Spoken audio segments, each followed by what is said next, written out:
What if I told you that the most common reasons for being religious, finding peace of mind, getting into heaven, are actually just a massive distraction?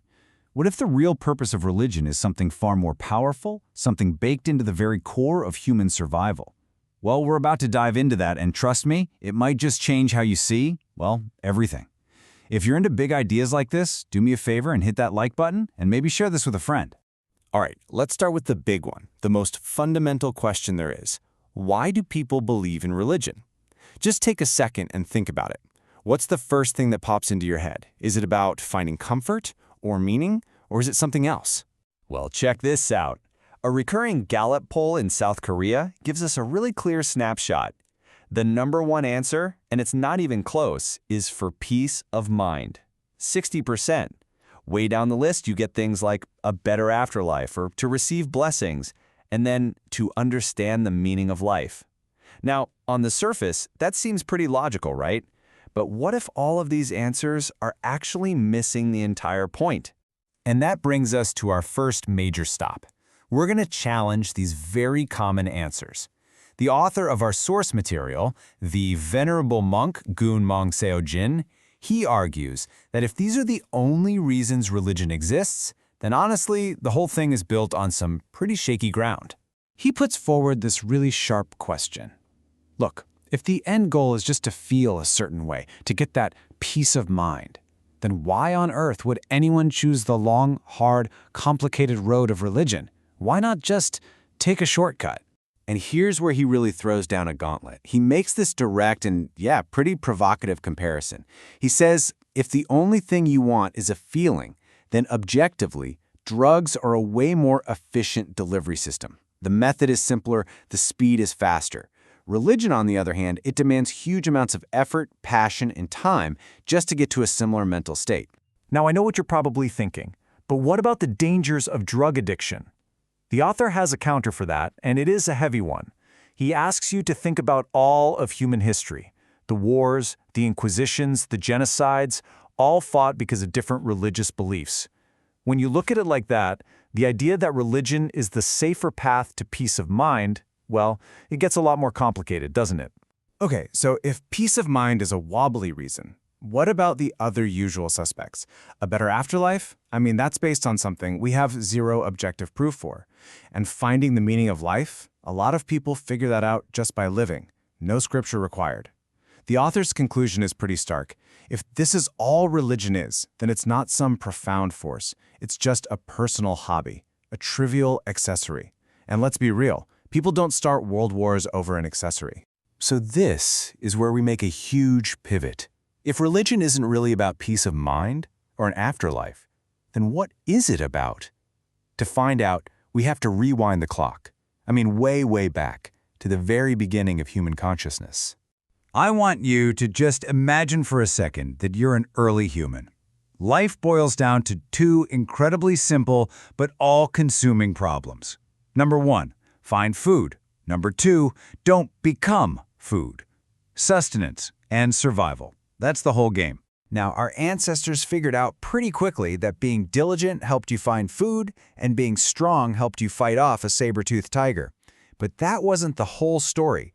Sometimes you could do everything right and still come home empty-handed, and other times you'd just stumble across a feast by pure chance.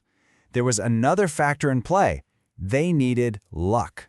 And this need, this desire to influence the unpredictable, is what sparked the idea of a supernatural force, something you could appeal to. This is the seed of religion. And this ancient survival instinct is so deep in our DNA that it's actually hidden in plain sight, right inside our language, specifically in the word for happiness. To really get it, we need to decode an ancient term. The key we need to unlock this is the Sino-Korean word for happiness, haengbok. The entire secret is packed right into those two characters. So let's break this down because this is really cool. The first character, Haeng, is about warding off disaster. Think of it as protection from predators, from anything that could harm you. The second character, Buck, is all about a prayer for abundance. A full belly, a field with plenty of food. So you've got protection from danger, and you've got a guaranteed food supply. And there it is. The original recipe for happiness wasn't some vague, fuzzy feeling. It was a practical solution to the two biggest problems of being alive. Religion wasn't invented to make us feel happy. It was a tool designed to achieve happiness by solving the life or death problems of survival. Now that we have that piece of the puzzle, we can redefine what religion's role is. It's not just a source of comfort. It's something way more functional, way more profound. Let's look at the East Asian word for religion, Jongyo.